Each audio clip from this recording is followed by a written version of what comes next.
کہ خان صاحب اس کا ایک ہی حل ہے اور وہ حل ہے صدارتی نظام۔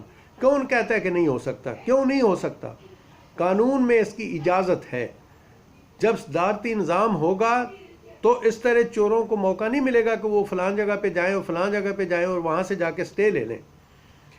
اسلام آباد کے میئر کو کابینہ نے نکالا تھا، 24 گھنٹے میں عدالت نے اسے سٹے دے دیا اور وہ واپس اپنی ڈیوٹی پہ کام کر رہا ہے۔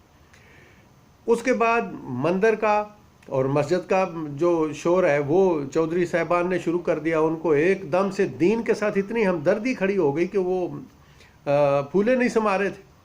مولوی صاحبان جو ہیں وہ روڈوں پہ نکل آئے۔ مندر جو انہوں نے شروع کیا تھا، خان صاحب کو میں داد دیتا ہوں اس چیز کی کہ الحمدللہ انہوں نے بڑے اچھے طریقے سے اس کو مذہبی امور کے حوالے کر دیے۔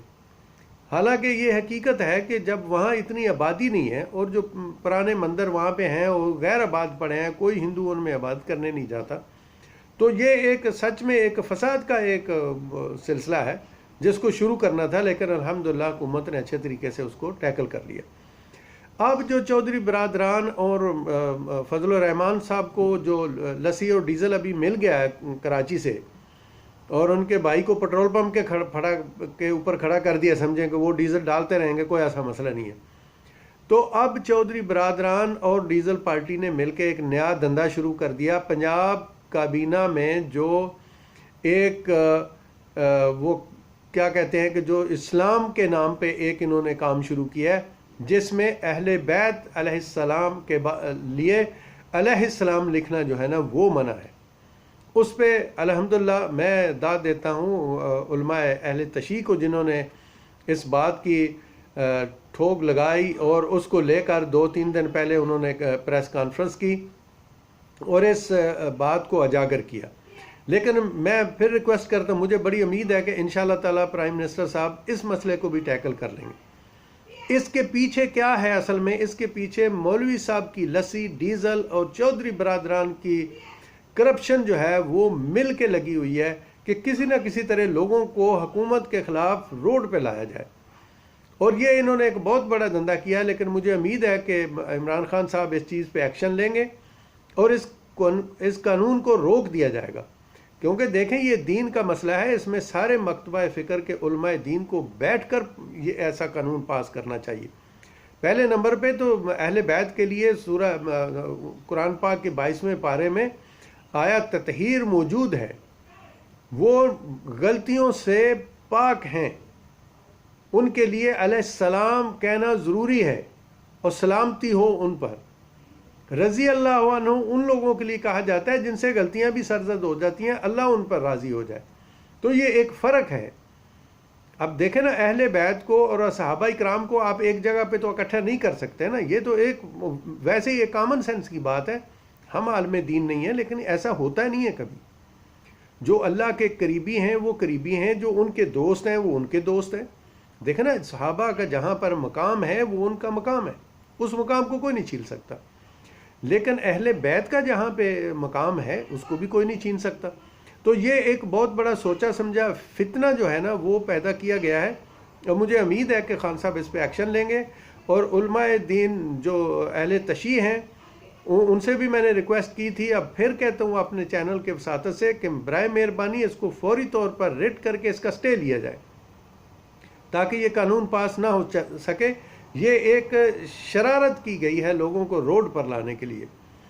تو اس طرح کے ایسے اتنے ہزاروں واقعات ہوئے، پھر بھی میں خان صاحب کو سلام پیش کرتا ہوں کہ انہوں نے ملک کو ایک سائیڈ پہ چلایا ہے۔ اب جو پیچھے بچا ہے وہ دو چیزیں ہیں، ایک گورننس اور دوسرے نمبر پر یہ جو تاجر ہیں اور ذخیرہ اندوز ہیں اور گراں فروش ہیں۔